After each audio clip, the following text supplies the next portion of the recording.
শুভ সন্ধ্যা। আশা করছি সকলে ভালো আছেন। ওয়াইটি অনেক শান্ত হয়েছে, পরিবেশ অনেকটা শান্ত। প্রত্যেকে নিজের মতো করে সুন্দর সুন্দর কন্টেন্টে ভিডিও নামাচ্ছেন, আমরা লক্ষ্য রাখছি। আশা করছি পরবর্তী দিনে প্রত্যেকেই আইনের প্রতি আস্থা রেখে যথেষ্ট ভালো ভিডিও নামাবেন।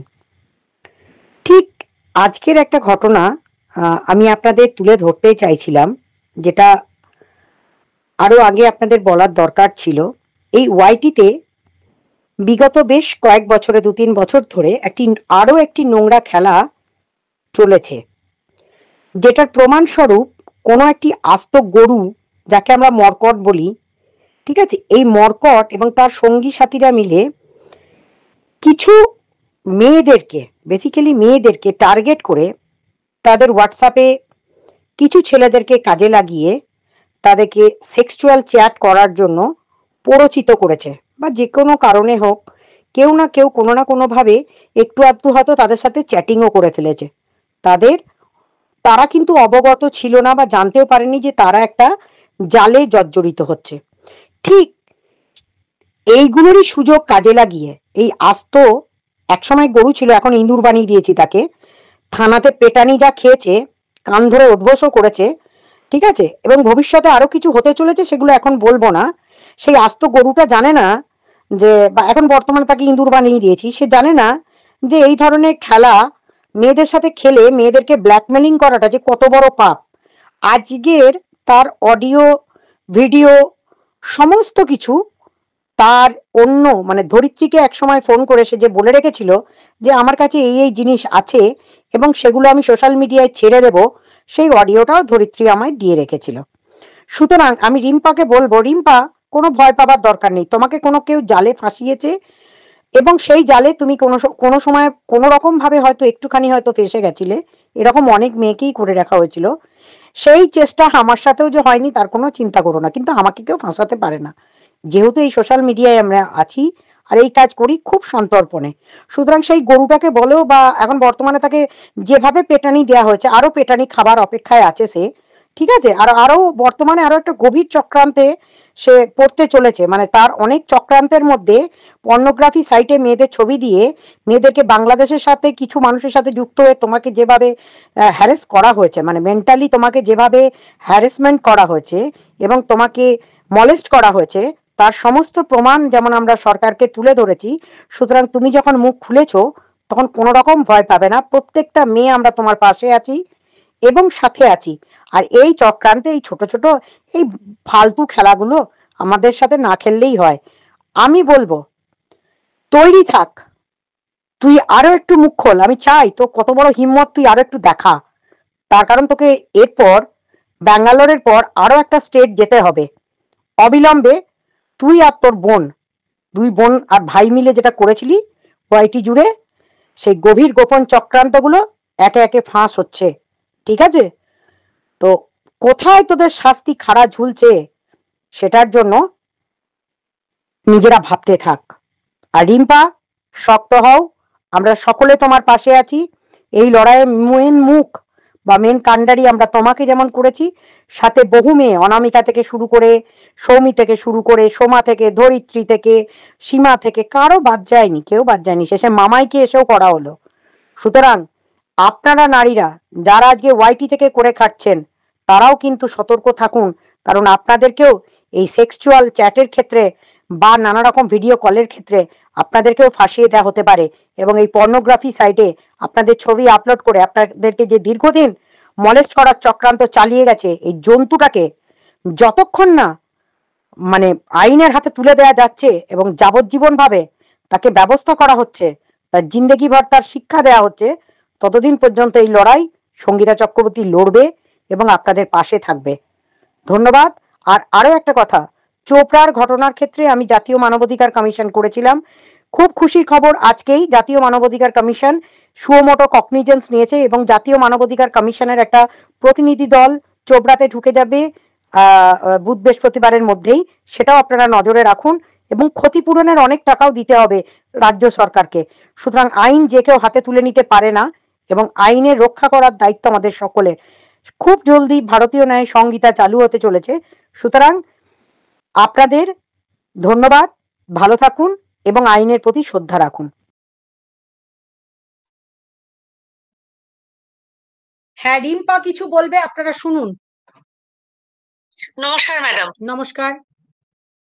এই সেক্সুয়াল যে হ্যারাসমেন্টের কথা, এটা আজ থেকে বিগত 1 বছর আগেও আমার সাথে যেটা ঘটানো হয়েছিল, সেটা সম্পূর্ণভাবে মানে আমাকে প্রায় মৃত্যুর দিকে ঠেলে দিয়েছিল। শুধু মরিনি, কপালে বাঁচা ছিল তাই মরে আসিনি। আমাকে আমার পর্ন সাইডে আমার অ্যাকাউন্ট ক্রিয়েট করে সেখানে আমার সমস্ত কন্ট্রোভার্সিয়াল ভিডিও এখান থেকে কপি করে নিয়ে ওখানে পেস্ট করা, প্লাস আমার হাজবেন্ডের সমস্ত জব রিলেটেড মানুষদেরকে এইসব জানানো হবে বলে ব্ল্যাকমেলিং করা, আমার হাজবেন্ডের অফিসে কল করা হবে বলে ব্ল্যাকমেলিং করা, এরকম করে যে পরিমাণ হ্যারাসমেন্ট আমাকে করা হয়েছে বিগত আজ থেকে 1 বছর আগে। এখান থেকে কিছু মানুষ সাহায্য করেছে। ওখানে বাংলাদেশি একজন ছিলেন, উনি প্রচুর পরিমাণে, যার জন্য আমাকে স্টেপ নিতে হয়েছিল। মানে আমাকে খালি মরতে, এরা মারতে বাকি রেখেছিল না। কেন? কিছু রোস্টিং ভিডিও আমি করেছিলাম যেটা কিনা তাদের পছন্দ হয়নি, তাদের গ্রুপের কিছু মানুষের পক্ষে ছিল, সেটা তাদের ভালো লাগেনি। তার পরিবর্তে যে পরিমাণে আমার সাথে করেছিল সেই জিনিসটা ম্যাডাম সবাই জানে। আমি এখানে নতুন করে কিচ্ছু বলবো না। আমার ক্যারেক্টারকে যেভাবে তার তার করেছে, যেন মনে হচ্ছিল আমি রাস্তায় দাঁড়িয়ে থাকা কোনো মানুষ, যে আমাকে যে আসছে সে খালি খামচে চলে যাচ্ছে। সেই সময় এই এই মানুষগুলো যারা আমার পাশে এখনো রয়েছে, এই দীপ্তিদি, সীমাদি, ইপসিতাদি, ওদিকে আরস, এরা সব আমার এগেনস্টে ছিল। সেই মানুষগুলো যদি আজকে আমাকে চারিদিক দিয়ে আগলে না ধরতো, সঙ্গে তো যারা আমাকে দেখে আমার ভিউয়ার্সরা, তারা যদি না রাখতো, তাহলে তো মনে হয় আমি কবেই চলে যেতাম। মানে যে কন্ডিশন আমার করে ছেড়ে দিয়েছিল, মানে আমি টিভি চালাতে ভয় পেতাম। আমার হাজবেন্ড বাড়ি এসেছেন, আমি টিভির সামনে দাঁড়িয়েছি, কোথায় এই নোংরা ভিডিও, আমার হাজবেন্ডের ছবি বিকৃত করে থেকে শুরু করে কমিউনিটি পোস্টে নোংরা নোংরা কথা বলা, ক্লিভেজকে জুম করে দেখানো, পর্ন সাইড নিয়ে নানান রকম, নাকি আমার তৈরি করা। জীবনে যে জিনিস কোনোদিনও কল্পনাতেও ভাবিনি, সেই জিনিস আমাকে ফেস করতে হয়েছিল ম্যাডাম সেই সময়।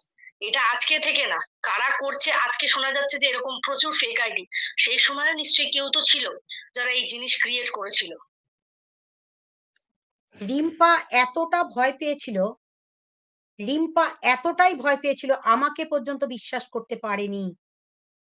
আমাকে পর্যন্ত তার কথা খুলে বলতে হয়। আজও পর্যন্ত রিম্পা, আজও পর্যন্ত রিম্পা লাইফে কাউকে বিশ্বাস করতে পারে না। এতটা ভয়ে ছিল বা ভয়ে আছে বর্তমানে।